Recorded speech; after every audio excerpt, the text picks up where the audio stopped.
ನಿಮ್ಮ ಬಳಿ ಆಧಾರ್ ಇದೆ, ಪ್ಯಾನ್ ಇದೆ, ಬ್ಯಾಂಕ್ ಅಕೌಂಟ್ ಕೂಡ ಇದೆ. ಆದರೆ ಈ 5 ಲೀಗಲ್ ಡಾಕ್ಯುಮೆಂಟ್ಸ್ ಇಲ್ಲ ಅಂದರೆ ನಿಮ್ಮ ಫ್ಯಾಮಿಲಿ ದೊಡ್ಡ ಪ್ರಾಬ್ಲಮ್ಗೆ ಸಿಲುಕಬಹುದು. 1.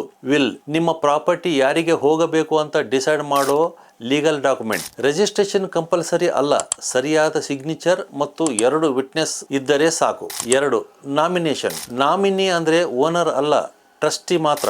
ವ್ಯಾಲಿಡ್ ವಿಲ್ ಇದ್ದರೆ ವಿಲ್ಗೆ priority. 3. Power of attorney, POA.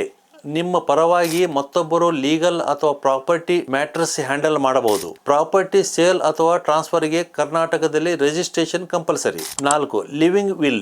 ಫ್ಯೂಚರ್ನಲ್ಲಿ medical decisions ಹೇಳೋ ಸ್ಥಿತಿಯಲ್ಲಿ ಇರದಿದ್ದರೆ ಯಾವ ಟ್ರೀಟ್ಮೆಂಟ್ ಬೇಕು ಅನ್ನೋದನ್ನು ಈಗಲೇ ರೆಕಾರ್ಡ್ ಮಾಡಬಹುದು. 5. EC ಆ್ಯಂಡ್ ಖಾತಾ. ಪ್ರಾಪರ್ಟಿ ಕೊಳ್ಳುವ ಮೊದಲು ಈ 2 ಡಾಕ್ಯುಮೆಂಟ್ಸ್ ಚೆಕ್ ಮಾಡಲೇಬೇಕು. ಒಂದೇ ಅಲ್ಲ, 2ಕ್ಕೂ ಬೇರೆ ಪರ್ಪಸ್ ಇದೆ. ಒಂದು ದೊಡ್ಡ ಮಿಸ್ಟೇಕ್ ಏನು ಗೊತ್ತಾ? ನಾಮಿನೇಷನ್ ಅಂದ್ರೆ ವಿಲ್ ಅಲ್ಲ.